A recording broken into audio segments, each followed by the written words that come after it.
Good morning. Thank you all for coming.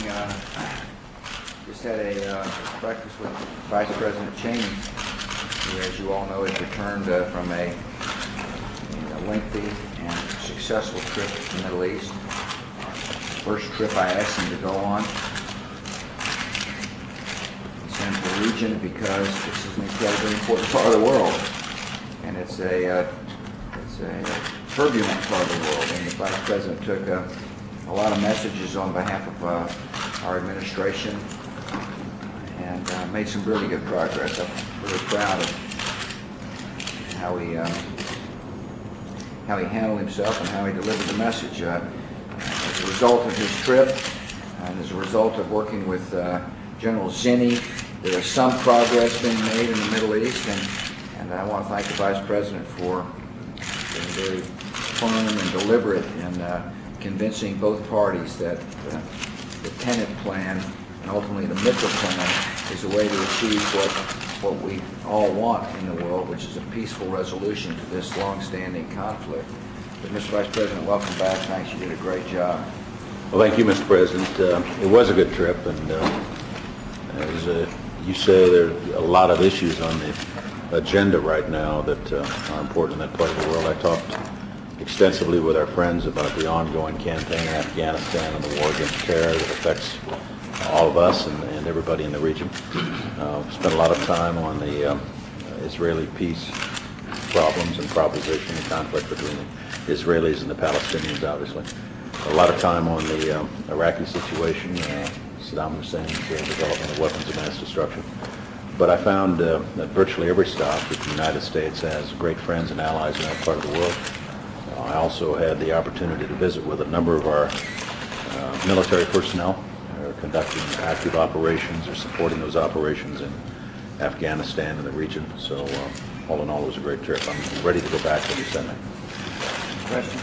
Yeah, John. Mr. President, interested in your own calculations when the Vice President called to discuss the possibility of the Arafat meeting. Your calculations in making the decision to change slightly the administration's standard for opening the door to a meeting with him. And Mr. Vice President, do you believe now that meeting will happen? Is Mr. Arafat keeping his end of the bargain?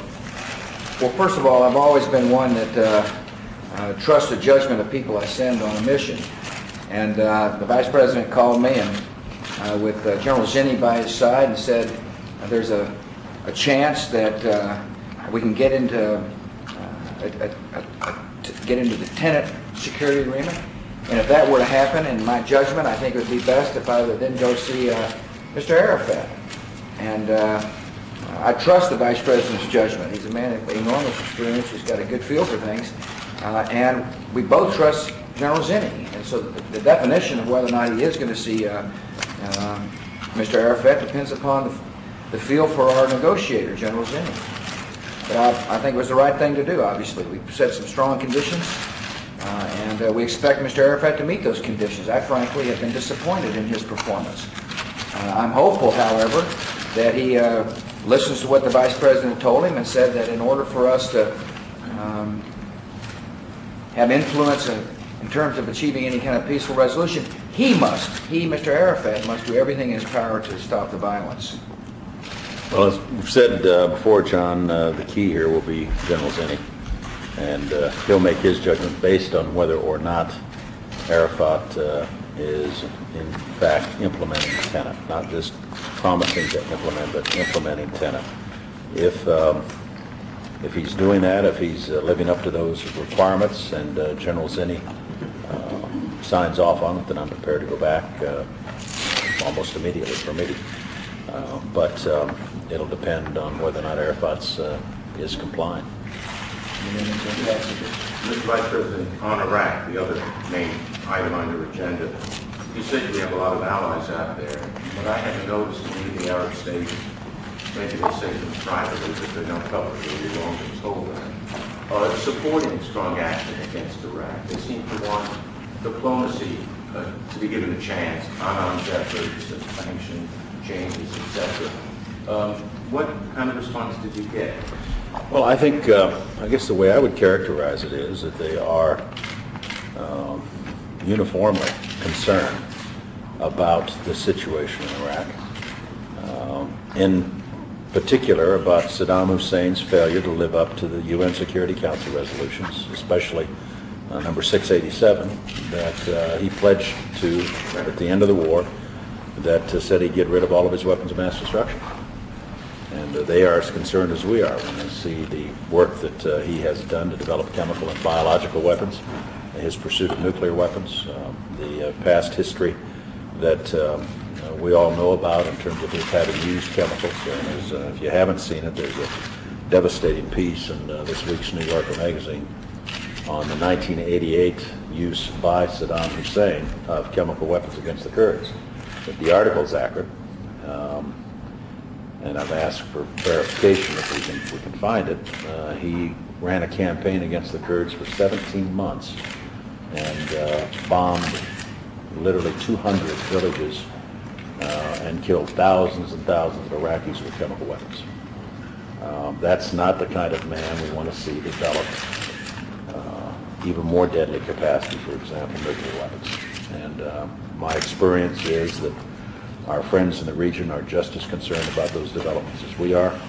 And I went out there to consult with them, seek their advice and counsel to be able to report back to the President on how we might best proceed to deal with that mutual problem, and that's exactly what I've done. I think one other point that the Vice President made, which is a good point, is that this is an administration that when we say we're going to do something, we mean it. That we are resolved to fight the war on terror. This isn't a short-term strategy for us.